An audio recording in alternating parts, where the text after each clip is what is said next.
नमस्कार, फ्रंटलाइन 24 पर आपका स्वागत है। आपके साथ मैं हूं गौरव। जैसा कि आपको पता है कि बिहार के 4 जिलों में मेट्रो परियोजना बहुत जल्द शुरू होने वाली है, जिसमें से एक पटना है और इसके अलावा दरभंगा, जो कि अभी काफी सुर्खियों में रहा है मेट्रो की बात को लेकर। तो ऐसे में हम आपको बताने वाले हैं कि दरभंगा का जो रूट है वो क्या होने वाला है, दरभंगा में मेट्रो किधर से किधर जाएगी और किधर से किधर चलेगी, और इससे यात्रियों को क्या क्या फायदे मिलेंगे, साथ ही रोड सेफ्टी को लेकर भी क्या क्या टूल्स इस्तेमाल किए जाएंगे जिससे लोगों का भी भला हो सके, सड़कों पर जाम भी ना लगे और किसी प्रकार की कोई अनदेखी भी ना की जाए। जैसा कि आपको पहले से ही पता होगा, अगर आप मेट्रो में सफर कर चुके हैं तो मेट्रो के लिए फ्लाईओवर अलग से बनाए जाते हैं, मेट्रो के लिए अलग से निर्माण किया जाता है रेल लाइन का, और फिर वो अलग तरीके से चलती है। उसका जो स्टॉपेज होता है वो 2 किलोमीटर के आसपास का होता है और 2 किलोमीटर तक पहुंचने के लिए मेट्रो को लगभग 2 मिनट का वक्त लगता है। जब भी वो किसी स्टेशन पर रुकती है तो वो 30 सेकंड से 40 सेकंड के दरमियान की बात होती है। हालांकि कभी कभी ऐसा होता है जब भीड़ अधिक हो और लोगों को चढ़ने उतरने में परेशानी हो रही हो तो मेट्रो में एक डोर को लेकर बेहतरीन फैसिलिटी दी गई है, जिसमें यदि कोई भी व्यक्ति डोर से टकराता है तो वो डोर ऑटोमेटिक ओपन होता है और फिर 5 सेकंड के बाद में ऐसे लॉक हो जाता है। तो आज हम आपको दरभंगा के मेट्रो के बारे में बताने वाले हैं और दरभंगा मेट्रो से जुड़े हुए उन रूट्स के बारे में भी बताने वाले हैं जिन रूट से मेट्रो चलने वाली है। लेकिन उससे पहले, मेरा नाम है गौरव झा और आप देख रहे हैं फ्रंटलाइन 24। शुरू करते हैं। दरभंगा मेट्रो को लेकर काफी सारी खबरें मार्केट में निकलकर सामने आ रही है, लोग तरह तरह की बातें कर रहे हैं, उत्सुक भी हो रहे हैं। हालांकि दरभंगा में रेल लाइन और बस स्टैंड पहले से ही है। 2019 में एयरपोर्ट का भी तोहफा मिला था दरभंगा वासियों को और वो भी सफलतापूर्वक चल रहा है। अब ऐसे में मेट्रो के आने से यहाँ के लोगों का भला हो सकता है और यहाँ जो लोग काम कर रहे हैं, खासकर कर्मचारी और जो कॉलेज स्टूडेंट्स हैं, उनके लिए भी बेनिफिशियल हो सकता है। मेट्रो के किराए को लेकर अभी बात तय नहीं की गई है, लेकिन और चीजों से तो मेट्रो का किराया थोड़ा बहुत तो महंगा होता ही है। लेकिन हाँ, सेफ्टी बहुत अच्छी होती है, अंदर एयर कंडीशन लगा होता है और सुविधा भी बेहद शानदार। दरभंगा मेट्रो की शुरुआत जहां एक और लहेरियासराय से होने जा रही है, वहीं दूसरी और एकमी घाट यानी कि शोभन से होने जा रही है, जहां पर एम्स का निर्माण होना है। एम्स की भूमि वहीं पर है। इसके अलावा इसका तीसरा छोर दिल्ली मोड़ के आसपास होने जा रहा है, जहां पे एयरपोर्ट होने वाला है, और इसका जो चौथा छोर है वो रानीपुर की तरफ होने वाला है, जो कि दरभंगा से सटा हुआ इलाका है, सकड़ी को साथ में जोड़ता है। इन 4 रूट्स पर मेट्रो चलने की बात अभी हो रही है और इन 4 रूट्स के लिए 18 अलग अलग स्टेशनों का निर्माण कराया जाएगा। इन का जो निर्माण कराया जाएगा, इसकी जानकारी ये आई है कि 2024 के अंत तक इसकी शुरुआत प्रारंभ हो जाएगी।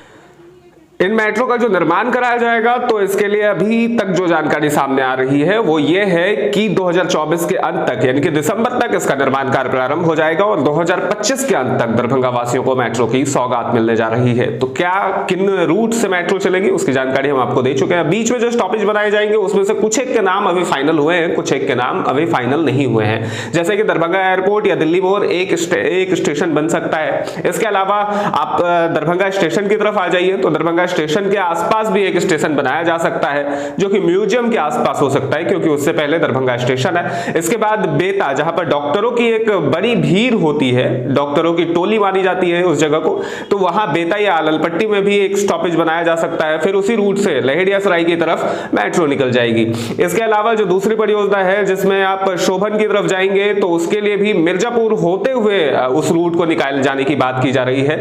मिर्जापुर गौशाला रोड होते हुए पूनम सिनेमा हॉल जो था, उस हॉल के आसपास से टावर चौक होते हुए रास्ता निकाला जाएगा, ऐसा अभी तक बताया जा रहा है। या फिर ऐसा भी हो सकता है कि उसे नाका 5 की तरफ मोड़ दिया जाए और फिर उसी दिशा में शोभन की तरफ उसे ले जाया जाए, या फिर लहेरियासराय से भी उसे शोभन की तरफ निकाला जा सकता है और उसी रूट को आगे सर्कुलेट करते हुए शोभन से फिर दिल्ली मोड़ मब्बी होते हुए फिर उसे दरभंगा स्टेशन तक जोड़ा जा सकता है। फिलहाल रूट्स की घोषणा कर दी गई है, लेकिन जो 18 अलग अलग स्टेशन बनाए जाएंगे उसकी घोषणा नहीं हुई है। ये सभी अंदाजा और संकेत पर हम आपको बता रहे हैं। दरभंगा वासियों के लिए खुशखबरी है, दरभंगा के आसपास जो लोग हैं उनके लिए भी खुशखबरी है। यदि दरभंगा के अंतर्गत किसी व्यक्ति को कोई काम होता है तो अपने काम कर सकता है। दरभंगा सुर्खियों में हमेशा से रहा है, किन वजहों से सुर्खियों में रहा है उस पर भी एक छोटी सी नजर डाल देते हैं। सबसे पहले दरभंगा बिहार का इकलौता ऐसा जगह है जहां पर 2 यूनिवर्सिटीज हैं, कामेश्वर सिंह संस्कृत विश्वविद्यालय और इसके अलावा ललित नारायण मिथिला विश्वविद्यालय। इसके अलावा दरभंगा महाराजा अपने कला और अपनी कलाकृतियों की वजह से काफी खासे प्रसिद्ध रहे हैं, अपनी योजनाओं की वजह से भी काफी खासे प्रसिद्ध रहे हैं। माना जाता है कि जवाहरलाल नेहरू को दरभंगा महाराज ने बहुत सपोर्ट किया था और बीएचयू की जो स्थापना की गई थी उसमें भी दरभंगा महाराजा का बहुत बड़ा रोल था। इसके अलावा मिथिला क्षेत्र में जितनी भी झांकियां आपको देखने को मिलती है उसमें से अधिकतर कार्य दरभंगा महाराज के द्वारा ही किए गए हैं।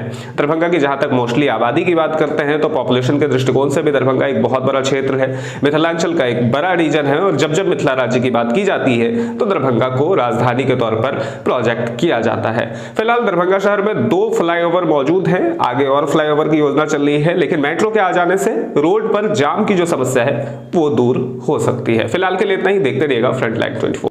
नमस्ते, प्रणाम। मैं आप लोगों का रोशन चंदू। अगर आप लोग बिहार का छोटा खबर से लेकर बड़ा खबर तक देखना चाहते हैं तो फ्रंटलाइन 24 को देखते रहिए और अपना प्यार, अपना आशीर्वाद देते रहिए। बहुत बहुत शुक्रिया।